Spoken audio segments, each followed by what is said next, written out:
grandfather was equipoised. I chose Paul Revere. Hello once again, racing fans, and welcome to Handicappers Corner, brought to you by the Derby Bar and Grill. I'm Mike Heads, and along with Drew Forster, we're going to go through the Sunday, July 21st races at Hastings Racecourse. Of course, we did have to miss the Saturday due to that virus sweeping through the barn area, hit about 100 horses or more, and many more couldn't even train. Yeah. So it's just, trainers being overly cautious, which they should be when you have a virus like this. You can really severely injure a horse for quite a while if you run a horse or get a horse heated up. You can't even train them. That's the bad part. You can't even train them. We did have about 30 scratches last weekend, and that's not even counting the horses that weren't entered because they were sick. And you can tell certain barns are more heavily affected than others. But they did get a decent card, card together for nine races today. So for Sunday.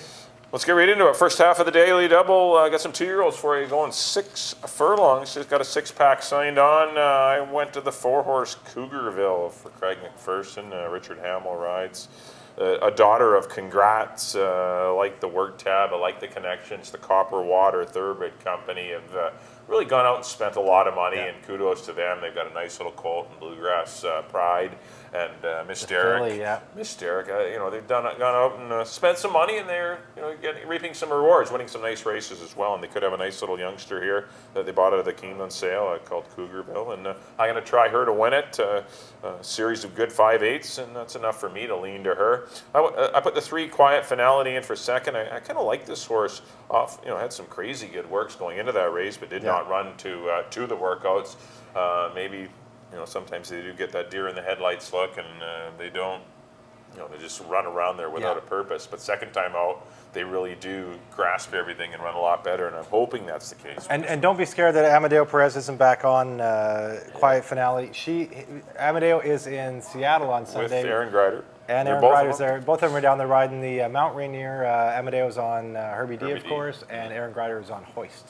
Yeah, so we do have a couple of riders on the missing list. Good Our point, top Drew. 2 riders. Yep, Amadeo and Aaron Greider both down in Seattle riding that stakes race, their final prep for the Longacres Mile. But I did put Quiet Finality in for second, and the 1-horse, Dark Destiny, for the Delton stable and Steve Henson. They purchased this horse back east when they were out there watching the Preakness, I guess. It was at the May sale out in Baltimore, and a couple of works since arriving back in Vancouver, and might be a filly, nice midnight loot. Yeah. Have a look at her in the paddock. Most of the midnight loots are pretty good size and might have some ability. I went 4-3-1, but I went to I think those are the 3 horses. I think it's pretty wide open field. I put the 2 Clocks of Ticking on top out of the Greg Tracy barn. Greg Tracy, she's a filly, but Greg Tracy's 2-year-olds have been running very well.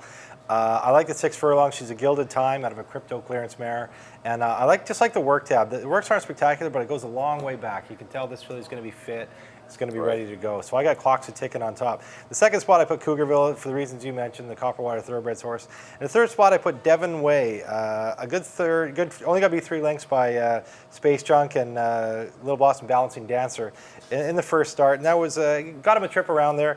And he is one that looks like with his breed at Cahill Road, he's going to want the added ground. So Antonio Reyes picks up the mount for Fernando Perez, who's moved his tack to Edmonton. I got 2, 4, 6 in the first. On the second, 3-year-olds and up, maiden 5,000.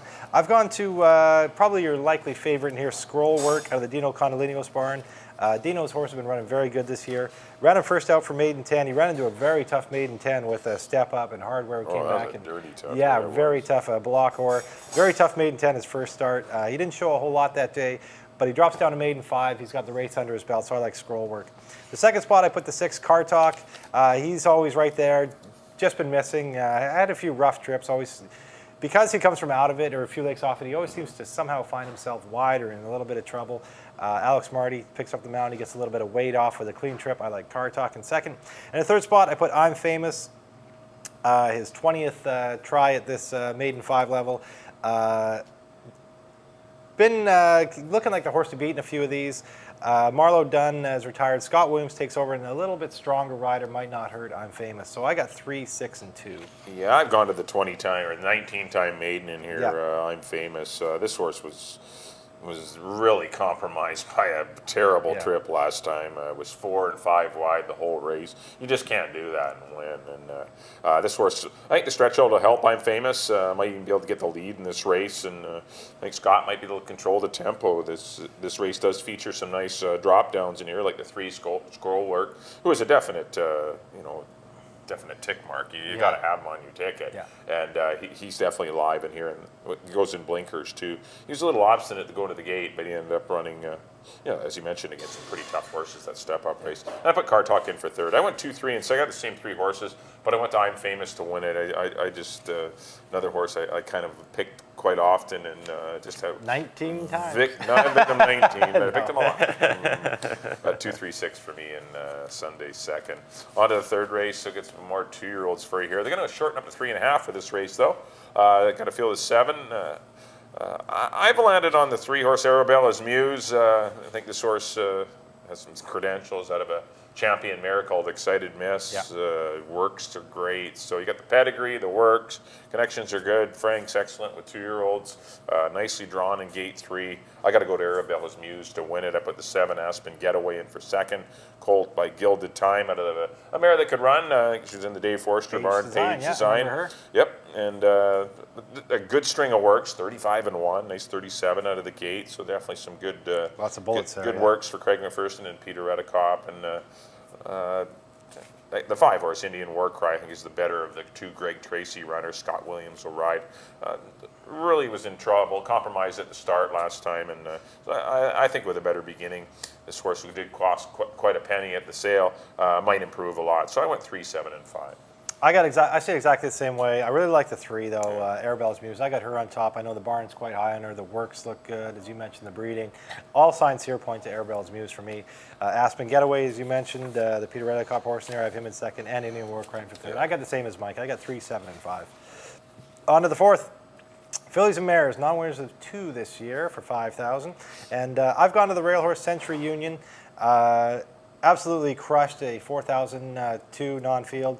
Then went up to 15,000, a wide open, ran into Ouch and Hidden Harbor, random highs, some tough mares around here, and only got beat a couple lengths.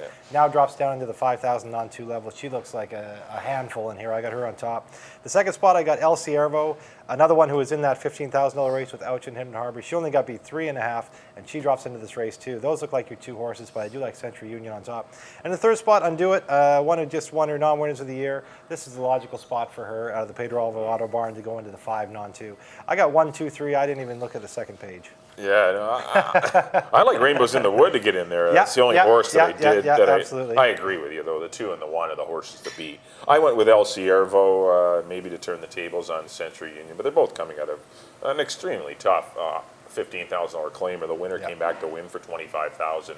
Ouch. And but El Ciervo might have a little more versatility to her, but they're both live in here. But I did put Rainbows in the Wood in the mix. I thought a pretty good run to Susan's Luck. I mean, prior to that, she'd run second to the streaking Hidden Harbor, and no excuses there. She was in the scratch, though, the other day, which is a bit of concern. I think she needs a little bit more ground for her best, but I still like her to be on the ticket. I went 2, 7, and 1. I'm going to go El Ciervo to win it. On to the 5th race. $4,000 claimers going a mile and a 16th. I landed on the 5-horse here, Lord Henry, taking another drop in class, dropped in for 7,500, found another wicked pace to chase. This horse has had no luck in pace scenarios. Yeah, I think finally in this spot, at the bottom, he's got to be able to get the lead and maybe have a chance of having something left for the stretch run. But he ran into Tommy Danziger goal. That was a tough 7,500. So I like him on the drop. Put the 7-horse Ishkar. Not a big fan of the horse, but he is dropping. He hasn't showed a whole lot since coming here to Hastings. That third, I guess, behind Super Steve and Passion Red is noteworthy, but still, he's in and out. But good work. That's why I threw him in. Good work in 47 and 3. He might tip his hand that he might be able to run a good race. And I put the 8 True Grit, who continues to grind and might be able to break through pretty soon. I went 5, 7, and 8. But I do like the class dropping Lord Henry. I went with Iskar on top because of that work, and I just kind of threw his last race out. He just kind of seemed flat. I'll give him that one. Before that, his races look like he's tough enough to be a handful in here. I have Lord Henry in the second spot. Those are the 2, I think, 7 and 5. And the third spot, I put Good, Bad, and Ugly out of the Pat Jarvis barn. Just got beat a half a length by Alexa a couple starts back. Likes to go long. He's a tough old trier. I think Nice Robert horse. Skelly will suit him well. I got 7, 5, and 6 in the 5th. On to the 6th. 3-year-olds and up, 4,000. Non-winners of 3. I've gone to the 2-horse Chapel Boy out of the Harold Barrowby barn. Ran into a pretty tough minstrel's time last time. That was going 6. Oh, sorry, that was same distances. I was thinking that was long. But he's been right there in all his races this year. He won his non-2, 4,000. Went into the non-3. Just got beat by his stablemate Dilwyn in Estonia. Then by minstrel's time in Estonia. I don't see anybody that tough in here, so I put Chapel Boy on top. The second spot I put Halo's Quest, bit of a long shot, but his race 2 back in the non-3, he was out of his condition there. Oh, sorry, that's because this is a new condition. Am I right here? No, it's a non-3. Non-3. Yeah. Sorry. Oh, no, yeah. One of his was one of his was up country. Sorry, but he absolutely crushed his a 3,500. 3,000. That's why, because it was non-3 a 3,000. because there was a 3. That's why it's knocked out. But absolutely crushed that day. Then came back and ran to that Wayland Jack Razor in a race in the 7,500, which was a much tougher race. Now he drops back into the $4,000 levels, which I like better. And the third spot I put Sir Ronrico. I just threw out his last race. That was in that Halo's Quest race. Maybe something went a little awry there because he hasn't ran back since. But before that, he was right there in all his races and threw that one out. He's had a little bit of time off. Hasn't ran for about a month. Comes back in a softer spot. So I got 2, 5, and 6. Yeah, I went to the 5 Halo's Quest. I know he's shortening up to 6.5 furlongs, but I think there's going to be a good enough pace scenario in here for Halo's Quest. I just think he's the best horse. He tried the 7,500s last time. He gets back down to 4 on 3s, which is where he's made some hay. Yeah. You know, he's won at this condition before, and I like Halo's Quest to maybe run them down in the lane. He's not a key for me, but I like him the best in here. I put the 1 Mazel Print in for second, being reunited with winning rider Marnie Williams. Did win with this horse for Brian O'Connell last fall, and I just think this horse just needs to go and go to the front. Marnie's your rider there. She just lets the horses roll, and I think Mazel Print hasn't found a field of tough pace horses, so this horse could lead all the way. He's been going along against tougher horses, but Mazel Print for me to be on the ticket. And the 6th Tour Enrico, as you mentioned, cuts back to a sprint after a try going along. His best races were 6.5, but I think he's live in this spot as well. So I went 5, 1, and 6. On to the 7th race, $3,000 claimers that have not hit the board this year at the for more than 3,000. Going 6.5 furlongs, I landed on the 6 Now Act. I don't love this race at all. I had a lot of trouble with it.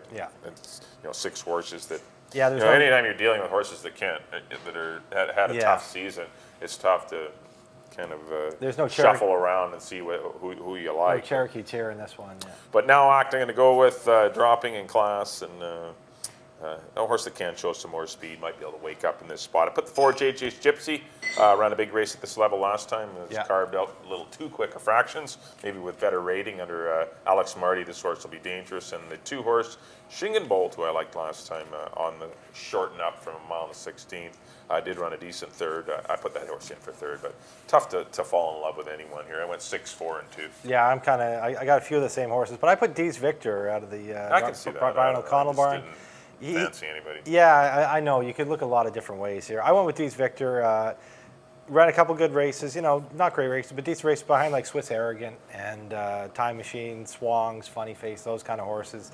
So this is a softer spot, and interesting to note, JJ's Gypsy went very quick last time and got swallowed up by Cherokee Tier, who was a very heavy favorite that day. Loses his rider to Dees Victor, so I kind of went that way. I put JJ's Gypsy in for second and Now Act in for third for the reasons you mentioned. Those look like a race where you're probably going to want to go kind of deep. Luckily, there's only 6 horses. Maybe it doesn't cost you too much. Maybe you want to hit the all button here.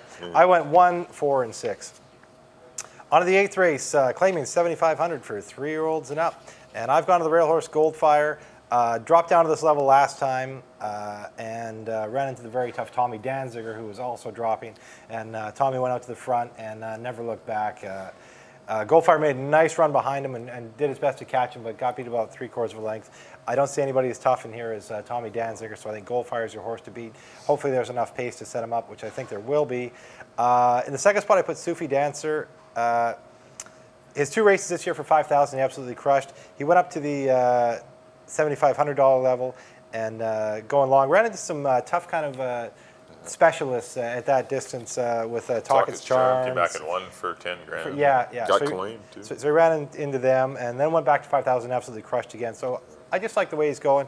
He's a horse who's won 10 of his 30 races, so I like that a lot. I got Sophie Dancer in the second spot. And in the third spot, a horse that figures to be tough in here, Say Fabulous. He could lead the whole way.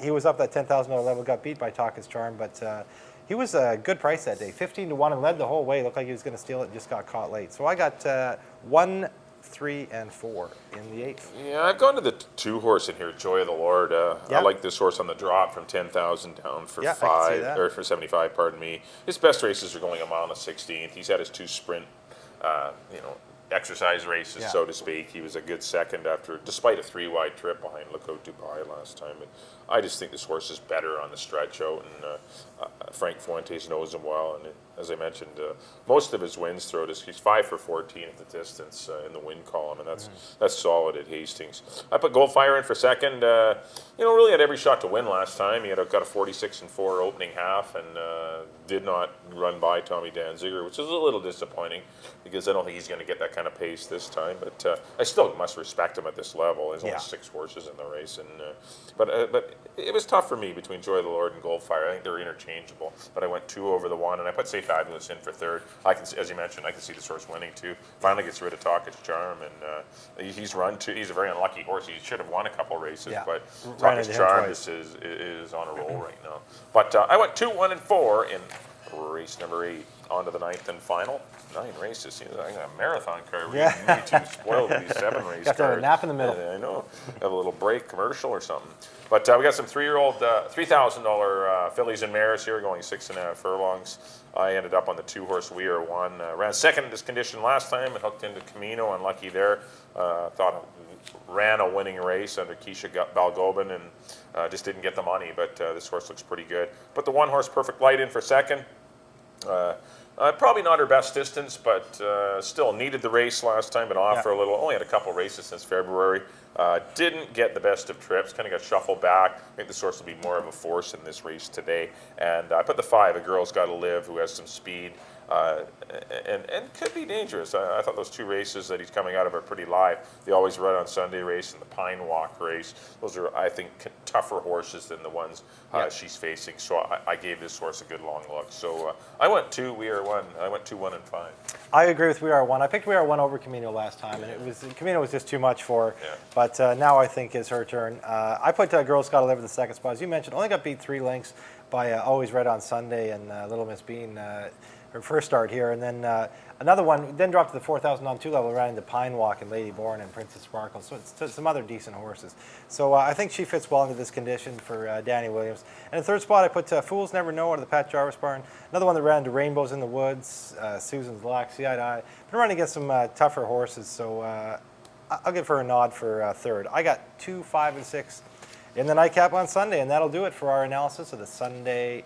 What's the date? July 21st. July 21st. Races. Only 2 weeks to BC Cup. That's right. That's right. Start Couple looking of at the BC weekends. Cup. Up next on screen will be a quick look at our selections, or a quick recap You're of up our first. selections. And race number 1, I went to the 4, Cougarville, 4-3-1. Race number 2, I went to the 2, I'm Famous, 2, 3, and 6. Hopefully he's famous in his 20th start. Third race, I went to the 3, Arabella's Muse, 3, 7, and 5. Fourth race number 2, El Ciervo, 2, 7, and 1. Fifth race number 5, Lord Henry on the class drop, 5, 7, 8. Sixth race number 5, Halo's Quest, cutting back to 6.5. And I hope he can pull it off, 5, 1, and 6. Seventh race number 6, Now Act over the 4 and 2. The eighth race number 2, Joy of the Lord over the 1, Goldfire in the 4, Say Fabulous. And in the ninth race number 2, We Are One over the 1 and 5. And on to my selections. There we go. In the first, I went with the 2, Clocks a Ticking over the 4 and the 6. In the second, I went with the 3, Scroll Work over the 6 and the 2. In the third, I agree with Mike on number 3, Arabella's Miss over the 7 and the 5. In the fourth, I went to the 1, Century Union over the 2 and the 3. In the fifth, I went to number 7, Iskar over the 5 and the 6. In the sixth, I went to number 2, Chapel Boy over the 5 and the 6. In the seventh, I went to number 1, D's Victor over the 4 and the 6. In the eighth, I went to number 1, Goldfire over the 3 and the 4. And in the nightcap, I agree with Mike on number 2, We Are One over the 5 and the 6. Right, that'll wrap things up for our Sunday, July 21st edition of Handicappers Corner, brought to you by the Derby Bar and Grill. Once again, a quick reminder that we're not racing next Friday, the 26th. Yeah. We'd have another 2-day weekend next week. It'll be Saturday, July 27th, and Sunday, July 28th. And once again, there's been an alteration to the schedule. The following weekend, BC Cup weekend, we will be running only on Sunday, August the 4th, and Monday, the holiday Monday, August the 5th. Of course, BC Cup Day. Mark that day on your calendar. Lots of fun. Should be 10 races that day. Over $400,000 in purse money as we do showcase the best BC breds that we have. So it's a great showcase day. Always a lot of fun, and always one of our premier days on the calendar. That's on Monday, August the 5th. And we will move post time up to 12:50 that day as well. So do note that 12:50 first post on Monday, August the 5th. Well, thanks for tuning in, everyone. Don't forget, if you can't head to the track this weekend, get out here to the Derby Bar and Grill. You got Saratoga, Delmar, and lots of great simulcasting action. Especially on Saturday with no racing at Hastings. Come on out and watch the simulcasting here at the Derby Bar and Grill. So always a comfortable atmosphere out here in South Surrey, down at 176 and 0 Avenue. Come on out to the Derby Bar and Grill for some great food and some great horse racing. On behalf of Drew, thanks for tuning in here to Handicappers Corner London. See you next time from the Derby Bar and Grill. I got the horse. Ride.